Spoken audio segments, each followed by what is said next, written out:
Suppose ముందున్న patient ఉన్నారనుకోండి, నా తల్లి ఉంటే, నా చెల్లి ఉంటే నేను చూసే విధానం వేరేగా ఉంటుంది. ఎవరో బయట వాళ్ళు అని అనుకుంటే నేను చూసే విధానం వేరే ఉంటుంది. అంత పట్టింపు ఎందుకు ఉంటుంది? సో ఆ పట్టింపు అనేది నాకు ఉంది కాబట్టి నేను పేషెంట్ని ఓన్ చేస్తాను. సరే ఏదో బయట వాళ్ళు కాదు. ఇప్పుడు ఈ అమ్మ ఉంది నాకు చెల్లి లెక్క, అది నేను ఫస్టే ఫిక్స్ అయిపోతా. ఆ తర్వాత తను ఏం వాడుతుంది, ఏం తింటుంది, ఎలా ఉంటుంది, నేను చాలాసార్లు తిడతా కూడా. బికాస్ మనం ఓన్ చేసినప్పుడు ఎలా చెప్తే పేషెంట్ వింటారో అట్లా చెప్పాలా. ఎందుకంటే మన పేషెంట్ చేతిలోనే ఉంటుంది వాళ్ళ రోగం మంచిగా ఉండడం, అన్హెల్దీగా ఉండడం అనేది. అంటే ఇప్పుడు మీరు తక్కువ మెడిసిన్స్ రాస్తూ ఎక్కువ జీవన శైలి డైట్ ప్లాన్ ఎక్కువ చెప్తున్నారు. మరి ఇతర డాక్టర్లు చూసుకుంటే అలా ఉండరు కదా ఈ రోజుల్లో. అంటే దీనివల్ల మీకు ఏమైనా ప్రతికూల బయట నుంచి ఏమన్నా ఇబ్బందిగా లేదా? తక్కువ మెడిసిన్స్ కాదు, నేను అవసరం ఉన్న మెడిసిన్సే ఇస్తా, అవసరం లేని మెడిసిన్స్ తీసేస్తా.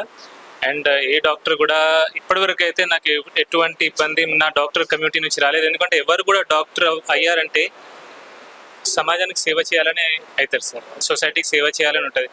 ఎవరో 100,000 ఒకరు ఇద్దరు కొంచెం అడిట్ అవ్వడం వల్ల మొత్తం డాక్టర్ సమాజాన్ని మనం దూషించడం, లేదంటే ఒక కీచకుల్లా చూడడం అది చాలా తప్పు.